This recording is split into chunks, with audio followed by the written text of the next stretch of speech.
If Jesus would have a consistent audience that can really hear or appreciate and even feel all His words, those maybe whom we can acknowledge or call as childlike.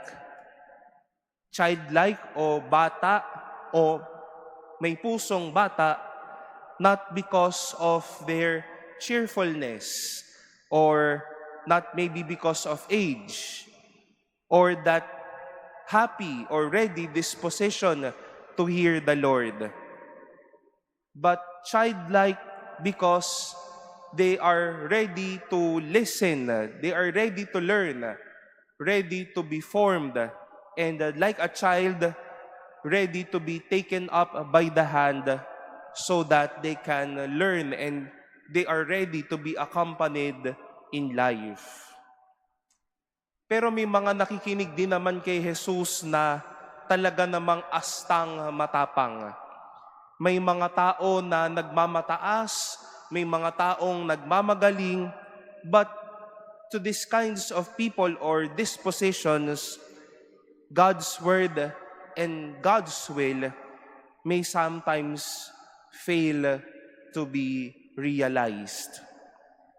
Dahil kung nagmamataas sa Diyos, nagmamayabang sa Diyos, kung nagmamagaling sa Diyos, we cannot really feel and experience the Lord revealing many good things to all of us.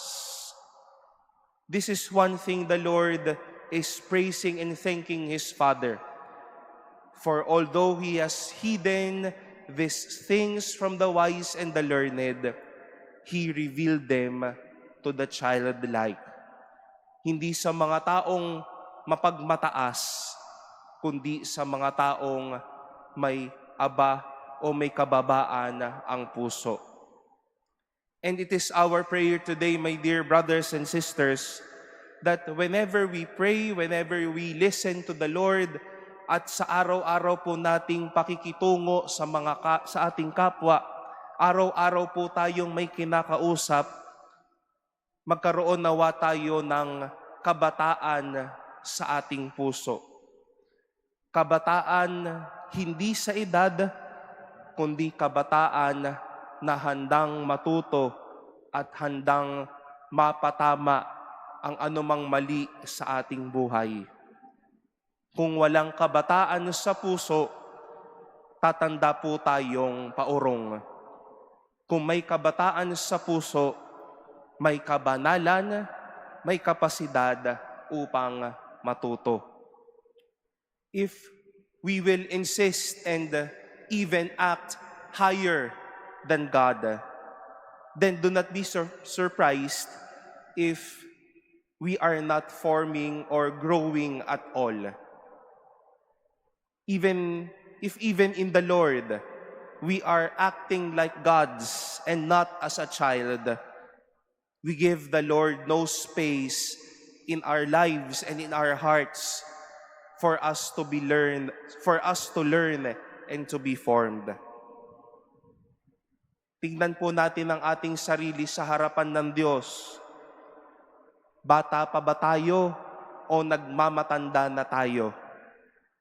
We give the Lord the chance to form us in our childlikeness.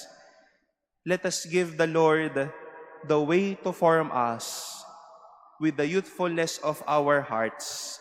And with this youthfulness, may the Lord form us and may the Lord bless our lives.